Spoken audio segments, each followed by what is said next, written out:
খ্রিস্টাব্দ, 30শে শ্রাবণ 1433 বঙ্গাব্দ, 30শে সফর 1448 হিজরি, অর্থাৎ সফর মাসের পঞ্চম জুমায় মহান আল্লাহ পাক আমাদের সবাইকে বিভিন্ন রকম দুনিয়াবি ব্যস্ততা থেকে আড়াল করে নানান রকম অসুখ বিসুখ রোগ শোক বিপদ আপদ বালা মুসিবত থেকে হেফাজত করে সপ্তাহের সর্বশ্রেষ্ঠ দিনে সপ্তাহের সর্বশ্রেষ্ঠ ইবাদত জুমার নামাজ আদায় করার লক্ষ্যে পৃথিবীর সবচাইতে পবিত্রতম জায়গা আল্লাহর ঘর মসজিদে আসার তৌফিক দিয়েছেন।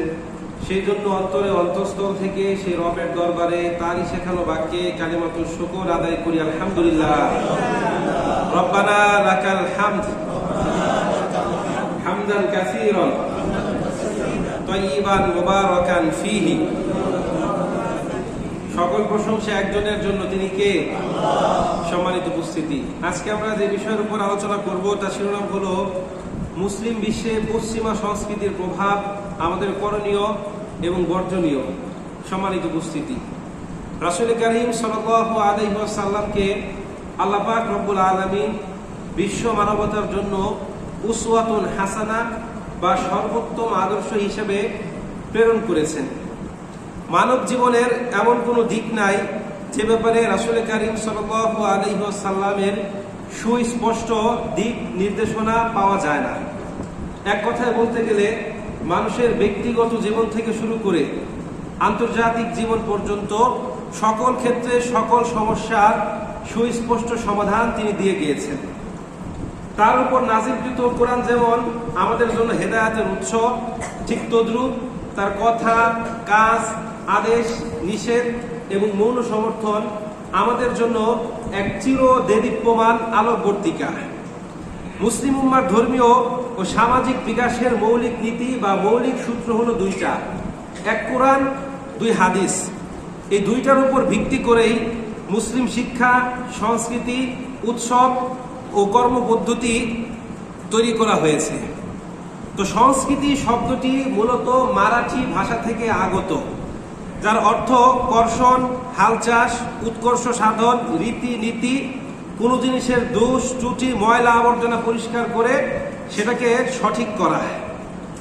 তো আমরা যদি এই সংস্কৃতির শব্দটার পারিভাষিক সংজ্ঞা উপস্থাপন করি, নৃবিজ্ঞানের পরিভাষায় সংস্কৃতির সংজ্ঞায় বলা হয়েছে মানুষ ধর্মীয়, সামাজিক ও উত্তরাধিকার সূত্রে যে সকল কলা কৌশল, ধ্যান ধারণা, ন্যায়বোধ, আচার আচরণ, অভ্যাস ও জ্ঞান লাভ করে তাকেই বলা হয় সংস্কৃতি।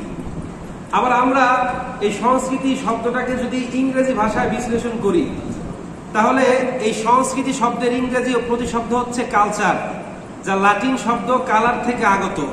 তো এই কালচার শব্দের অর্থ হচ্ছে হালচাষ, কর্ষণ। ইংরেজিতে কালচার শব্দের অর্থে বলা হয়েছে the training and refinement of mind, test and manners, অর্থাৎ পরিশীলিত মন ও মার্জিত রুচির ব্যবহারকেই বলা হয় সংস্কৃতি।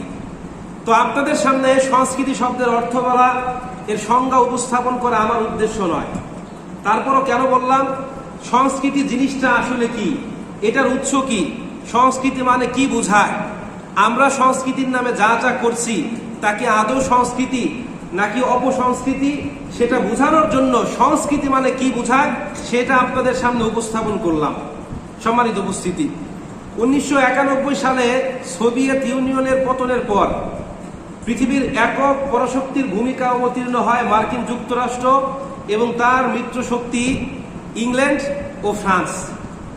তখন তারা এদের একমাত্র শক্তি বা একমাত্র শত্রু বা প্রতিদ্বন্দ্বী হিসাবে নির্ধারণ করে মুসলিমদেরকে। 1993 সালে হার্ভার্ড বিশ্ববিদ্যালয়ের অধ্যাপক স্যামুয়েল হ্যান্টিংটন তার বিখ্যাত ক্লাস অফ সিভিলাইজেশন গ্রন্থে আমেরিকার এবং পশ্চিমা শাসকদের মুসলিমদের বিরুদ্ধে লেলিয়ে দেয়। তখন থেকেই মূলত মুসলিমদের বিরুদ্ধে শুরু হয় সামাজিক, রাজনৈতিক, অর্থনৈতিক ও সাংস্কৃতিক যুদ্ধ। সামরিকভাবে মুসলিম রাষ্ট্রসমূহ দখল করার পাশাপাশি এরা মুসলিমদের সামাজিক, রাজনৈতিক, অর্থনৈতিক ও সাংস্কৃতিক গোলাম বানানোর জন্য যত রকম চেষ্টা আছে, ইহুদি, বৌদ্ধ, হিন্দু, খ্রিস্টান সবাই মিলে এর কোনো প্রচেষ্টা তারা বাদ রাখে নাই। ইসলামী বিশ্বকে খণ্ড বিখণ্ড করে মুসলিমদেরকে পৃথিবী থেকে বিলীন করার যত রকম চেষ্টা আছে এর সবগুলো তারা করে গিয়েছে, এবং তারা আমাদেরকে শেষ করার জন্য বিভিন্ন রকম ফাঁদ পেতে রেখেছে। প্রতিনিয়ত তাদের পাতা এ সকল ফাঁদের মধ্যে আমরা কি করছি? পা দিয়ে যাচ্ছি। সম্মানিত উপস্থিতি, এই পৃথিবীর ইতিহাসে অন্যতম বর্বর, অশিক্ষিত এবং মূর্খ জাতি ছিল আরবের লোকজন। তাদের রীতি নীতি, সামাজিক প্রথা ছিল ভয়ঙ্কর। পুত্র প্রথা, মদ, জুয়া, নারী, সুদ, ঘুষ, কন্যা সন্তানকে জীবন্ত কবরদান সহ তৎকালে পৃথিবীর সবচেয়ে নিকৃষ্ট কাজগুলো তারা করে বেড়াতো। এবং তাদের একটা নীতি ছিল মাইট ইজ রাইট, অর্থাৎ জোর যার মুল্লুক তার। ওই সময়ে আল্লাহ পাক রব্বুল আলামিন বিশ্ব মানবতার মুক্তির দূত হিসাবে বিশ্বনবী জনাবে মুহাম্মদ রাসূলুল্লাহ সাল্লাল্লাহু আলাইহি ওয়াসাল্লামকে প্রেরণ করলেন। মাত্র কয়েক বছরের ব্যবধানে মিথ্যা, পাপাচার, লুণ্ঠন, হত্যা, মদ্যপান, জুয়া সহ নানান রকম পাশবিকতায় জর্জরিত সমাজটাকে তিনি আলোকিত করলেন। অন্ধকার সমাজের মধ্যে আলোর মশাল জ্বালালেন। সমাজ থেকে সকল প্রকার অজ্ঞতা, অপসংস্কৃতি ও কুশিক্ষা দূর করে তিনি বিশ্ববাসীকে এমন এক সমাজ ব্যবস্থা ও সংস্কৃতি উপহার দিলেন যা ইহকাল ও পরকাল উভয় কালের জন্য কি কল্যাণকর। যে মানুষগুলো একে অন্যের রক্তপাত না করলে রাতের বেলা ঘুম হতো না, একে অন্যের সম্পদ আত্মসাৎ না করলে পেটের ভাত হজম হতো না, সামান্য বিষয় নিয়ে যারা যুদ্ধ ছাড়া কোনো সমাধান খুঁজতো না, মাত্র কয়েক বছরের ব্যবধানে তারা সকল ভেদাভেদ ভুলে গিয়ে হয়ে গেল একজন আরেকজনের ভাই, বন্ধু, শান্তিপ্রিয় এবং আমানতদার। রাসূল করিম সাল্লাল্লাহু আলাইহি ওয়াসাল্লামের ওফাতের পর খোলাফায়ে রাশিদিন হযরত আবু বকর সিদ্দিক, হযরত ওমর ইবনে খাত্তাব, হযরত উসমান ইবনে আফফান, হযরত আলী ইবনে আবু তালিব রাদিয়াল্লাহু তাআলা আনহুমাদের হাত ধরে ইসলামের এই আলো অনেক দূর ছড়িয়ে যায়, এবং পরবর্তীতে ক্রমান্বয়ে উমাইয়া, আব্বাসি, ফাতিমি, মামলুক, সেলজুক ও অটোম্যানদের হাত ধরে ইসলামের এই আলো গোটা পৃথিবীতে ছড়িয়ে পড়ে। তো ইসলামের সূচনা লগ্ন থেকেই কাফের, মুশরিক এবং বিধর্মীরা ইসলামকে শেষ করার জন্য সকল রকম প্রচেষ্টা করেছে, কিন্তু শুরুর দিকে মুসলিমদের ইমানি শক্তির কাছে বারবার তারা পরাজিত হলেও তারা হাল না ছেড়ে দিয়ে তাদের এই চেষ্টাকে অব্যাহত রেখেছে, এবং বর্তমানে তারা পুরোপুরিভাবে তাদের লক্ষ্যে পৌঁছাতে না পারলেও অনেক ক্ষেত্রে তারা সফল। কারণ তারা আমাদের জন্য যে ফাঁদগুলো পেতে রেখেছে, আমরা প্রতিনিয়ত দৌড়ে দৌড়ে সেই ফাঁদের মধ্যে গিয়ে পা দিচ্ছি। পৃথিবীর মুসলিম দেশগুলোতে প্রতিনিয়ত চলছে নানান রকম হানাহানি ও বিশৃঙ্খলা। পশ্চিমা বিশ্বের কুটচালে গোটা মুসলিম বিশ্ব আজ বিপর্যস্ত। আরব উপদ্বীপের পেটের মধ্যে প্রতিনিয়ত ছুরি ঘোরাচ্ছে বিস্ফোরা নামক ইসরায়েল, ঠিক কিনা? পৃথিবী থেকে ইসলামকে নিশ্চিহ্ন করে দেওয়ার যত রকম তৎপরতা ও প্রচেষ্টা আছে, এর একটাও তারা বাকি রাখে নাই। ধর্ম বিদ্বেষী এনজিওগুলোকে মুসলিম দেশগুলোতে লেলিয়ে দিয়ে সেকুলারিজম, নাস্তিকতা, ফেমিনিজম বা নারী স্বাধীনতা এগুলোর নামে তারা প্রতিনিয়ত নানানভাবে আমাদেরকে আক্রমণ করছে। রাজনৈতিক শক্তি, অর্থনৈতিক সক্ষমতা আর বন্দুকের নলা দিয়ে তারা আমাদের যতটা না বেশি ক্ষতি করেছে, তার চাইতে বেশি ক্ষতি করেছে সংস্কৃতির নামে অপসংস্কৃতি আমাদের মুসলিম সমাজে চাপিয়ে দেওয়ার মাধ্যমে, ঠিক কিনা? আচ্ছা, আমি যা বলছি আপনারা কি কিছু বুঝতে পারছেন? যদি পড়াশোনা না করেন এটা বুঝতে পারবেন না, কারণ যারা মোটামুটি পড়াশোনা করে জানে এরা এসব ব্যাপারে বুঝতে পারবে, কারণ এগুলো সচরাচর। আমি চ্যালেঞ্জ দিয়ে বললাম, আপনারা 500 মসজিদ যাচাই করবেন, বিগত 50টা সপ্তাহের খুতবায় কোনো ইমাম সাহেব এই মুসলিম বিশ্বে পশ্চিমা সংস্কৃতির প্রভাব নিয়ে এভাবে ব্রিটিশদের বা আমেরিকানদের কোনো বই ধরে ধরে বলবে না। আমি চ্যালেঞ্জ দিয়ে বললাম, আপনারা বলবেন, এরপর আমাকে বলবেন হুজুর এই যে দেখেছি এটা আপনি দেখেন। সম্মানিত উপস্থিতি, তো তারা বন্দুকের নল দিয়ে যতটা না বেশি ক্ষতি করেছে, তার চেয়ে বেশি ক্ষতি করেছে কি দিয়ে বলেন তো? সংস্কৃতির নামে অপসংস্কৃতি আমাদের উপর চাপিয়ে দেওয়ার মাধ্যমে। টিকটক, ফেসবুক, ইনস্টাগ্রাম, টুইটার এগুলোর মাধ্যমে প্রতিনিয়ত পর্নোগ্রাফি, অশ্লীলতা, বেহায়াপনা ও নোংরামি তারা আমাদের ইসলামী সমাজের মধ্যে কি করছে? ছড়িয়ে দিচ্ছে। এক কথায় বলতে গেলে আমাদের যুব সমাজ আর ধ্বংসের দ্বার প্রান্তে। এবার আসেন একটা সূত্র বলি, অনুসিদ্ধান্ত, এটা মনে রাখবেন। কোন জাতিকে তার নিজস্ব সভ্যতা, সংস্কৃতি থেকে দূরে সরানো মানে তাকে ধীরে ধীরে তার ধর্মীয় বিশ্বাস থেকে কি করা? দূরে সরিয়ে দেওয়া। আজকে দেখেন পশ্চিমা সংস্কৃতির প্রভাবে মুসলমানের সন্তানরা সেকুলার হচ্ছে, এবং তারা যে শুধুমাত্র নিজেরা সেকুলার হচ্ছে বিষয়টি এমন নয়, বিভিন্ন ভাবে এই সেকুলারিজমকে মুসলমানের সন্তানরা প্রমোট করছে, ঠিক কিনা? আমরা মনে করছি যে পশ্চিমা সংস্কৃতির মধ্যেই অগ্রগতি, পশ্চিমা সংস্কৃতির মধ্যেই উন্নতি, ঠিক কিনা? এটা একটা ভুল ধারণা। ইহুদি, খ্রিস্টান, বিধর্মী এবং পশ্চিমা বিশ্বের সভ্যতা সংস্কৃতি অনুসরণ করলে মানুষ উন্নতি করবে, it is a wrong concept. কারণ দেখেন, আজ থেকে কয়েক বছর আগেও আমাদের মুসলিম বিশ্বে পশ্চিমা সংস্কৃতির কোনো প্রভাব ছিল না। তাই বলে কি তখন আমরা অশিক্ষিত ছিলাম, বর্বর ছিলাম, মূর্খ ছিলাম, আমাদের সমাজে আলো ছিল না? বলেন তো। যারা বলে যে পশ্চিমা সংস্কৃতির উপকরণ ছাড়া, এলিমেন্ট ছাড়া উন্নতি সম্ভব নয়, তাদেরকে চোখে আঙ্গুল দিয়ে দেখিয়ে দিতে চাই যে পশ্চিমা সংস্কৃতি অনুসরণ করার কারণেই মুসলিমরা কয়েকশো বছর পিছিয়ে গিয়েছে। এই পশ্চিমা সংস্কৃতি অনুসরণ করার কারণেই মুসলিমরা আজকে শাসকের জাতি থেকে উদ্বাস্তুতে পরিণত হয়েছে। নয়তো অতীতে একটা সময় ছিল যখন জ্ঞান, বিজ্ঞান, সভ্যতা, সংস্কৃতি, শিল্প, সাহিত্য সব জায়গায় মুসলিমদের আধিপত্য ছিল। আপনারা যখন বিভিন্ন ইউরোপিয়ান বই পড়বেন, সেখানে দেখবেন ডার্ক এজ নামক একটা শব্দ আপনারা পাবেন। তারা ডার্ক এজ বলতে বোঝায় আপনার 1000 শতাব্দী থেকে শুরু করে অষ্টাদশ শতাব্দীর শুরু পর্যন্ত। কারণ এই সময়টা গোটা বিশ্বে কাদের শাসন চলছিল? মুসলিমদের। তাদের কোনো আধিপত্য ছিল না। এই জন্য এই যুগকে তারা কি বলে? বলেন কি বলে? অন্ধকার যুগ নাম দিয়েছে। তো আজকে আমরা পশ্চিমা বিশ্বের বিভিন্ন দেশ যাদেরকে উন্নত বলি, যেমন আপনার England, USA, France, Germany, Russia, Spain, এরা আসলে কিভাবে উন্নত হয়েছে? বলেন জ্ঞান বিজ্ঞান দিয়ে, সভ্যতা সংস্কৃতি দিয়ে, অর্থ সম্পদ দিয়ে। হ্যাঁ, এটারও কিছু অবদান আছে, কিন্তু তাদের উন্নতির মূল চাবিকাঠি কি আপনারা জানেন? সাম্রাজ্যবাদ, আপনাকে যেটাকে বলে আপনার উপনিবেশবাদ। বিভিন্ন মুসলিম দেশে এরা নিজেদের উপনিবেশ প্রতিষ্ঠা করে সেই দেশগুলো থেকে সম্পদ চুরি করে এরপর এরা উন্নত হয়েছে, অতঃপর জ্ঞান বিজ্ঞান চর্চা করেছে।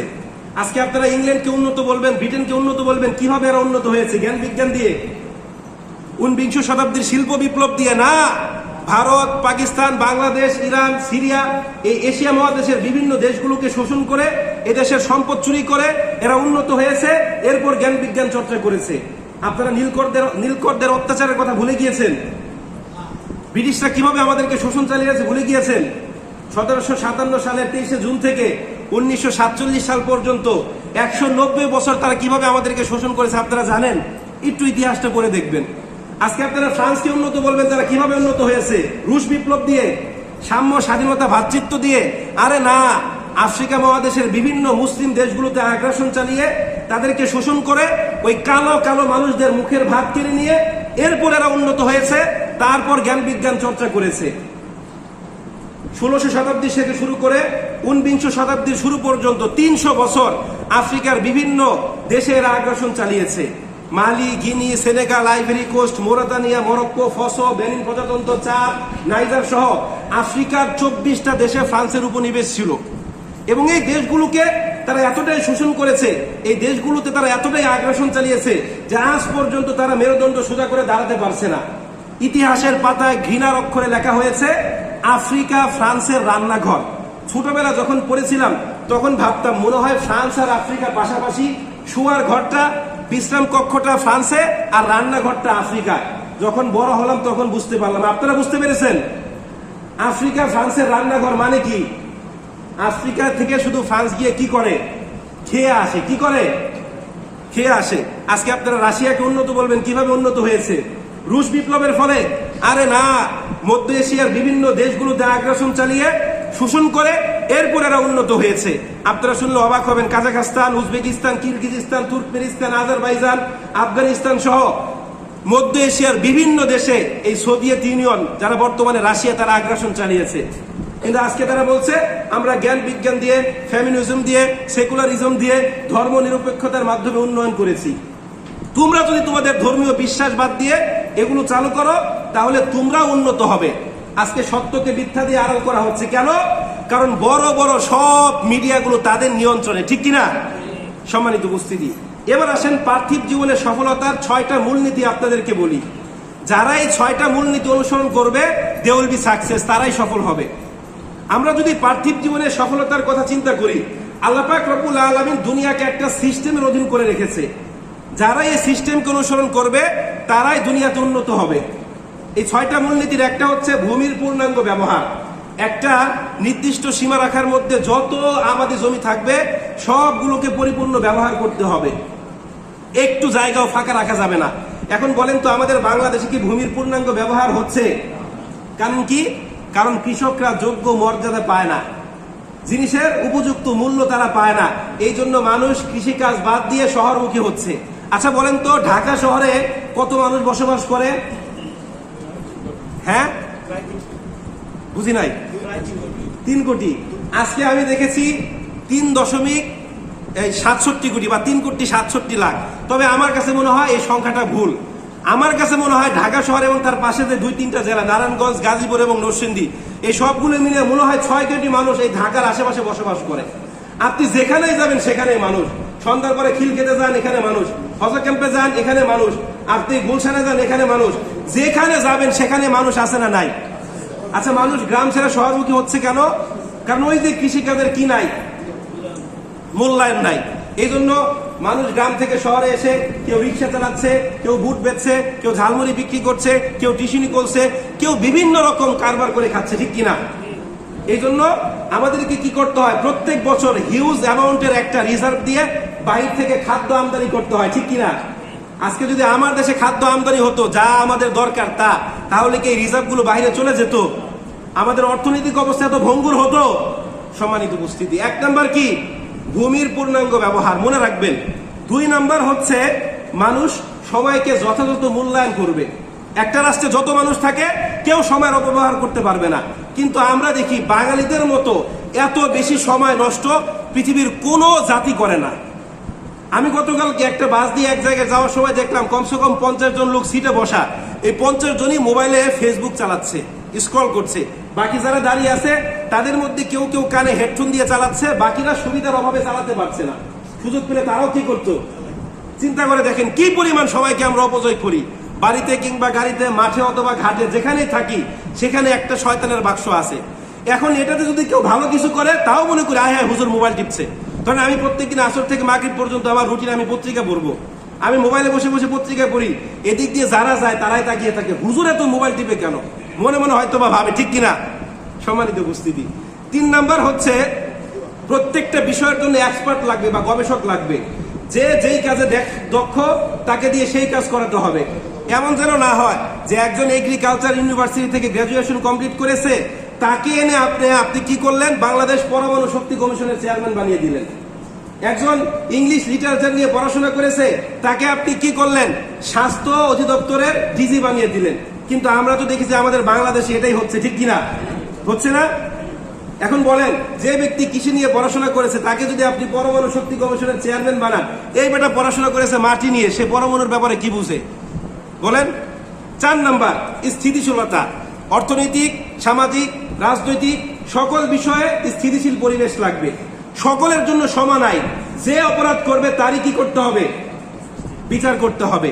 5 নাম্বার হচ্ছে ধর্মের সাথে সংস্কৃতির মিল। যে দেশের মানুষ, বেশিরভাগ মানুষ যে ধর্মের অনুসারী, ওই ধর্মের উপর ভিত্তি করেই ওই দেশের কালচার পরিচালিত হবে। আর নয়তো কয়েকদিন পর পর ওই দেশে মব দেখা দিবে। 6 নাম্বার হচ্ছে অ্যান্টি করাপশন বা দুর্নীতি প্রতিরোধ। একটা রাষ্ট্র এই 6টার মধ্যে 5টাই করছে কিন্তু দুর্নীতিগ্রস্ত, ওই রাষ্ট্র উন্নতি করতে পারবে? এই যে 6টা মূলনীতির কথা বললাম, এই 6টা মূলনীতি যে জাতি অনুসরণ করো, বাঙালি, ইংরেজ, রুশ, এরপর আপনার ফরাসি, চাইনিজ, এরা সবাই উন্নতি করবে। সে যে ধর্মের হোক, হিন্দু, বৌদ্ধ, ইহুদি, খ্রিস্টান, সে উন্নত হবে। সে যে মতবাদের হোক, পুঁজিবাদী, সমাজতান্ত্রিক, রাজতন্ত্রে বিশ্বাসী, সে উন্নত করবেই করবে যদি এই 6টা মূলনীতি সে কি করে? অনুসরণ করে। আপনি যদি পুঁজিবাদে বিশ্বাসী আমেরিকার কথা বলেন যে আমেরিকা পুঁজিবাদে বিশ্বাসী, তারা উন্নত। আমি বলবো যে আপনার কি সমাজতন্ত্রে বিশ্বাসী রাশিয়া, চায়না, এরা কি উন্নত নয়? এরপর রাজতন্ত্রে বিশ্বাসী সৌদি আরব, কাতার, কুয়েত, সংযুক্ত আরব আমিরাত, এরা কি উন্নত নয়? আল্লাহ পাক পৃথিবীকে একটা সিস্টেমের অধীন করে রেখেছেন। Those who follow this system they will success. যারা এই সিস্টেমকে ফলো করবে তারাই কি করবে? সফল হবে। দলিল কি? সূরাতুল ফাত 23 নম্বর আয়াত। আল্লাহ পাক বলেন, সুন্নাতাল্লাহিল্লাতী কদ খালাত মিন ক্বাবল ওয়া লাম তাজিদা লিসুন্নাতিল্লাহি তাবদীলা। সৃষ্টির আদিকাল থেকে আল্লাহ পাক পৃথিবীকে একটা নিয়মের অধীন করে রেখেছেন। যারাই নিয়ম ফলো করবে তারাই কি করবে? বুঝেন নাই মনে হয় আপনারা? যারাই নিয়ম ফলো করবে তারা কি করবে? সফল হবে। যেমন ধরেন আল্লাহ পাক আগুনকে পুরানোর ক্ষমতা দিয়েছেন। এখন আগুন শুধুমাত্র ইহুদির ঘরে লাগলেই পুড়বে, মুসলমানের ঘরে লাগলে পুড়বে না, ঠিক কিনা? আল্লাহ পাক ছুরিকে কাটার ক্ষমতা দিয়েছেন, এই ছুরি শুধুমাত্র কাফেরের গলা কাটবে, মুসলমানের গলা কাটবে না, নাকি? আল্লাহ পাক দুনিয়াকে একটা সিস্টেমের অনুসারী করে রেখেছেন, যারাই এই সিস্টেম ফলো করবে তারাই কি করবে? সফল হবে। কিন্তু পরকাল সবাই পাবে না। পরকাল শুধুমাত্র কাদের জন্য? দোষ হো ফিয়ারিন আল্লাহ, দোষ হো ফলো হযরত মুহাম্মদ রাসূলুল্লাহ সাল্লাল্লাহু আলাইহি সাল্লাম। যারা আল্লাহকে মানে, যারা রাসূল কারীম সাল্লাল্লাহু আলাইহি সাল্লামকে অনুসরণ করে, তারাই শুধুমাত্র কি পাবে? পরকাল পাবে। এবার আসেন, গত জুমায় আমি কি নিয়ে বয়ান করেছিলাম বলেন তো? একজন মানুষ চাই যে বলতে পারবে। হায় হায়, সবাই ভুলে গিয়েছেন কোরআন হাদিসের মানদণ্ডে প্রকৃত সফল কারা, ঠিক কিনা? ওখানে বলেছিলাম কি, আর দুনিয়া ও সিজনুল মুমিন ওয়া জান্নাতুল কাফের। দুনিয়াটা মুমিনদের জন্য জেলখানা, কাফের মুশরিকদের জন্য কি? কাফের মুশরিকদের জন্য কি? জান্নাত। এটা তো হাদিস। এবার আসেন এই হাদিসটাকে একটা কোরআনের আয়াত দিয়ে প্রমাণ করি। আল্লাহ পাক রব্বুল আলামিন সূরা যুখরুফের 33 নম্বর আয়াতের মধ্যে বলছেন, ওয়ালাউলা আইয়াকুনান নাসু উম্মাতান ওয়াহিদাতাল লাজআলনা লিমা ইয়াকফুরু বির রহমান লিবুয়ুতিহিম সুকুফাম মিন ফিদ্দাতিন ওয়া মাআরিজা আলাইহা ইয়াজহারুন। আল্লাহ পাক বলছেন, যদি এমন না হতো, সবাই একটু মনোযোগ দেন এইদিকে। আল্লাহ পাক বলছেন, যদি এমন না হতো দুনিয়ার সমস্ত মানুষ কাফের হয়ে যাবে, তাহলে আমি আল্লাহ পাক রব্বুল আলামিন কাফের মুশরিকদের বাড়িঘরগুলো স্বর্ণ দিয়ে মুড়িয়ে দিতাম। মানে দুনিয়াতে তাদেরকে তো দিয়েছি, আমি আরো পরিমাণে দিতাম, এত দিতাম যে তাদের বাড়িঘরগুলো কি করতাম?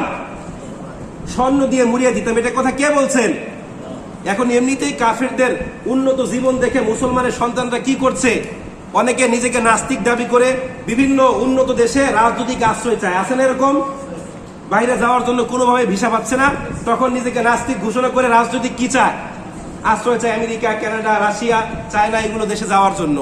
আল্লাহ পাক বলছেন, যদি এমন না হতো সব মুসলিম কাফের হয়ে যাবে, তাহলে আমি আল্লাহ পাক কাফের মুশরিকদের বাড়িঘরগুলো পর্যন্ত স্বর্ণ বানিয়ে দিতাম।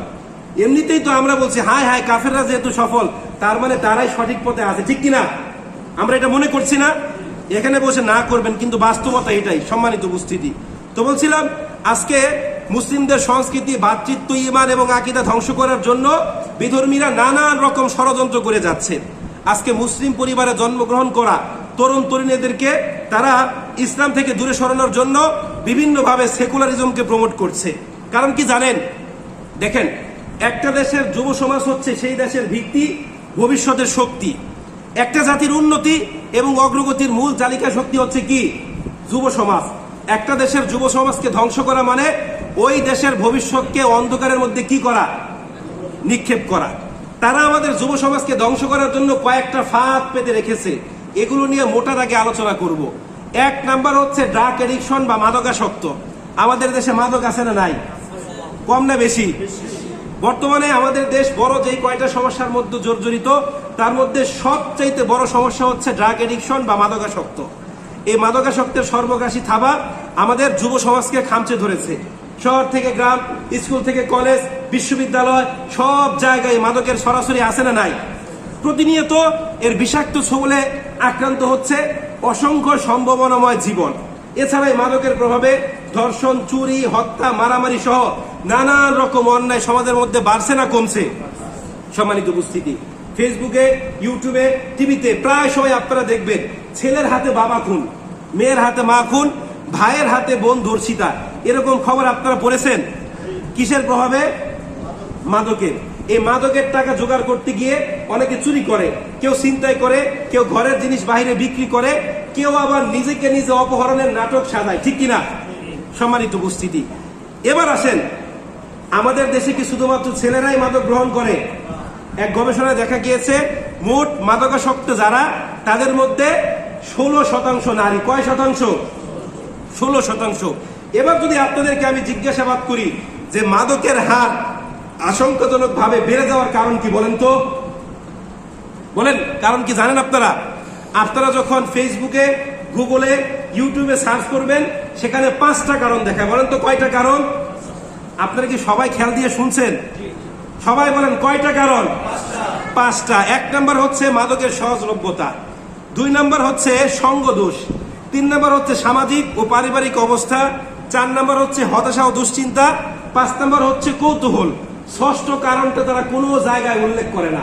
ষষ্ঠ কারণ আমি বলছি, ষষ্ঠ কারণ হচ্ছে পশ্চিমা সংস্কৃতির প্রভাব। আপনারা বিশ্বাস করেন? আমি প্রমাণ করছি। প্রমাণ ছাড়া কোনো কথা আমবাগানের মিম্বার থেকে যায় না, মনে রাখবেন। এখন আপনাদেরকে বলি, বর্তমানে আমাদের দেশে মাদকের যে ছড়াছড়ি আজ থেকে 20 বছর আগে ছিল। এবার বলেন, বিভিন্ন সভা, সেমিনার, ওয়েটিং অনুষ্ঠানে এই যে মদ খাওয়ার সংস্কৃতি, বাঙালি সংস্কৃতি, মুসলিম সংস্কৃতি, কাদের সংস্কৃতি? পশ্চিমা সংস্কৃতি। এবার আসেন, সবচেয়ে বড় বড় যে মাদক দ্রব্য, কোকেন, ফেন্সিডিল, ইয়াবা, শ্যাম্পেন, এগুলো সব বাংলাদেশে তৈরি হয়, ঠিক কিনা? আমি তো জানি শুধুমাত্র গাঁজা আর বাংলা মদ ছাড়া কোনো কিছু বাংলাদেশে তৈরি হয় না। কুষ্টিয়া অঞ্চলের 26টা গ্রামে গাঁজা চাষ হয়, আর বাংলাদেশের বেশ কিছু জায়গায় বাংলা মদ। এছাড়া যত দামি মদ, ইয়াবা আছে, সবগুলো কোথা থেকে আসে? ফেন্সিডিল আসে ভারত থেকে, ইয়াবা আসে মিয়ানমার থেকে, এরপর আপনার দামি দামি মদ আমেরিকা, চায়না, বিভিন্ন জায়গা থেকে আসে।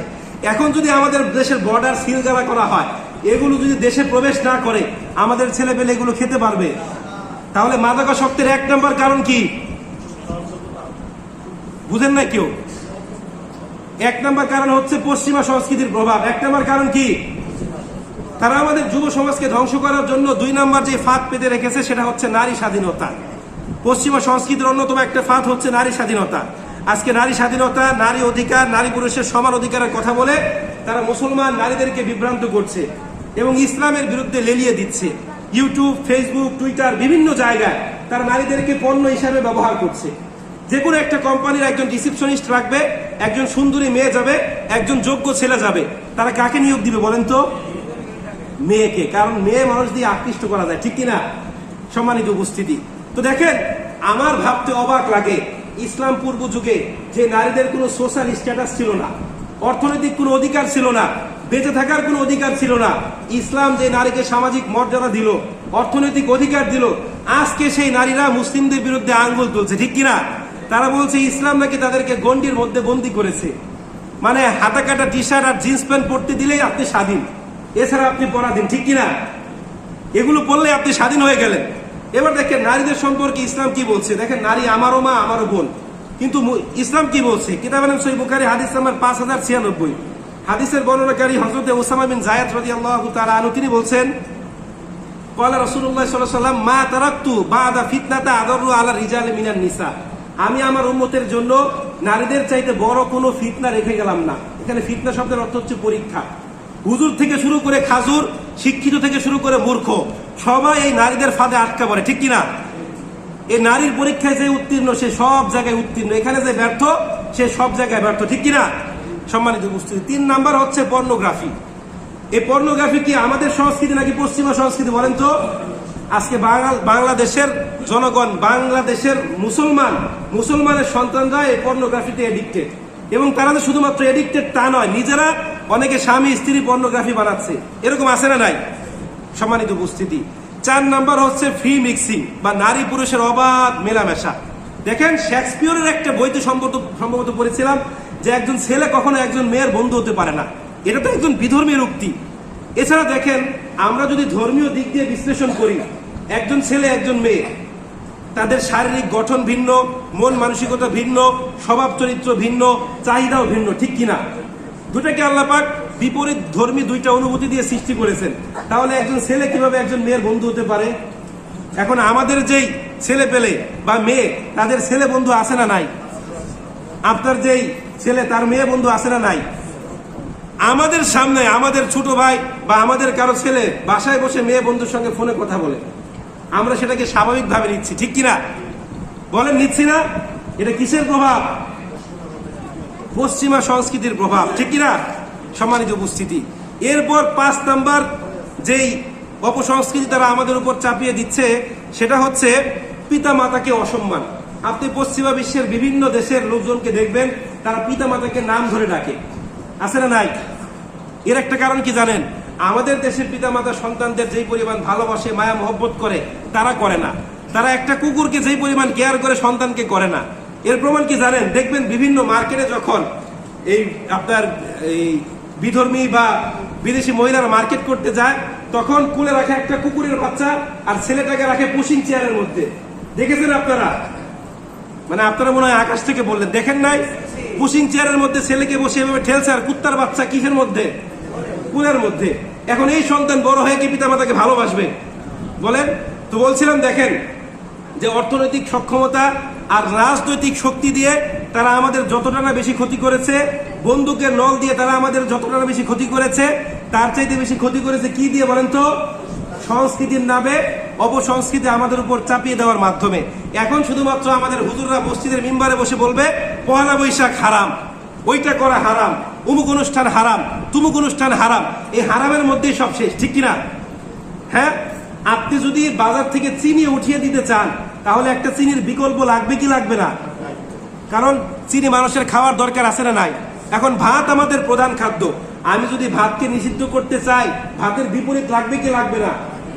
এখন এই যে অপসংস্কৃতি যদি আমরা সমাজ থেকে দূর করতে চাই তাহলে ইসলামী সংস্কৃতি চালু করতে হবে কি হবে না? এখন ইসলামী সংস্কৃতির কথা আমাদের হুজুররা বলে না, শুধুমাত্র এইটা হারাম, ওইটা জায়েজ নাই, ওইটা অমুক, ওইটা তুমুক, এগুলো বলেই কি শেষ? গবেষণা নাই বললেই চলে। মিম্বার উঠে কিচ্ছা একটা শুরু করে দেয়, আব্বাকে আম্মাকে বলে কান্দায়, মানুষও বসে বসে কান্দে, বয়ান শেষ। কি বুঝেছেন? কেঁদেছি, কিছুই বুঝি নাই, অন্তরটা একটু ভালো লেগেছে, শেষ এখানেই। ভুল বললাম আমি? সাবজেক্টিভ আলোচনা, এরপর বিভিন্ন বিষয় নিয়ে আমার যে এটা অপসংস্কৃতি, এটার বিকল্প এই সংস্কৃতি, এগুলো আমরা কেউ কি করি না, বলি না, প্রমোট করি না। সম্মানিত উপস্থিতি, তো আমাদের এদিকে খেয়াল রাখতে হবে। আমরা যে অপসংস্কৃতিগুলো আছে এগুলো থেকে দূরে সরিয়ে এই অপসংস্কৃতির বিকল্প কি আছে, ইসলামী সংস্কৃতি কি আছে, এগুলো আমাদেরকে চালু করতে হবে। আল্লাহ পাক রব্বুল আলামিন আমাদের সবাইকে তৌফিক দান করুন।